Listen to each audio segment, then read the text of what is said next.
திருத்தூதர் பணிகள் அதிகாரம் 8.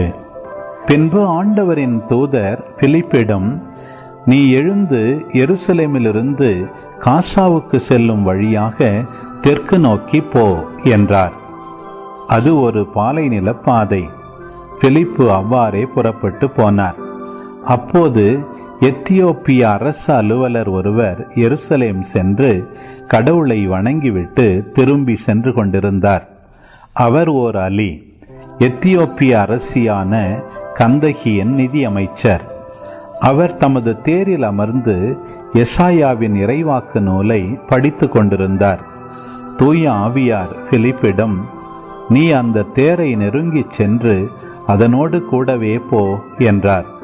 பிலிப்பு ஓடிச் சென்று அவர் எசாயாவின் இறைவாக்கு நூலை வாசிப்பதை கேட்டு, நீர் வாசிப்பதின் பொருள் உமக்கு தெரிகின்றதா என்று கேட்டார். அதற்கு அவர், யாராவது விளக்கி காட்டாவிட்டால் எவ்வாறு என்னால் தெரிந்து கொள்ள முடியும் என்று கூறி தேரில் ஏறி தன்னோடு அமருமாறு பிலிப்பை அழைத்தார். அவர் வாசித்துக் கொண்டிருந்த மறைநூல் பகுதி பின்வருமாறு: அடிப்பதற்கு இழுத்துச் செல்லப்பட்ட ஆட்டுக்குட்டி போலும், ரோமம் கத்தரிப்போன் முன்னிலையில் கத்தாத செம்மறி போலும் அவர் தம் வாயை திறவாதிருந்தார். தாழ்வுற்ற நிலையில் அவருக்கு நீதி வழங்கப்படவில்லை. அவருடைய தலைமுறையை பற்றி எடுத்துரைப்பவன் யார்?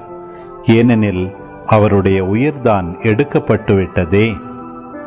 அவர் பிலிப்பிடம், இறைவாக்கினர் யாரை குறித்து இதை கூறுகிறார்? தம்மை குறித்தா அல்லது மற்றொருவரை குறித்தா? தயவு செய்து கூறுவீரா என்று கேட்டார்.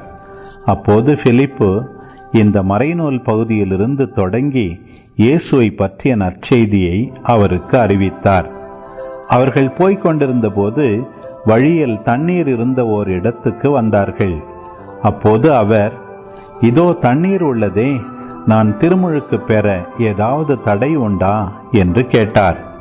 உடனே அமைச்சர் தேரை நிறுத்த கூறினார். பிலிப்பு, அமைச்சர் ஆகிய இருவரும் தண்ணீருக்குள் இறங்கினர். பிலிப்பு அவருக்கு திருமுழுக்கு கொடுத்தார்.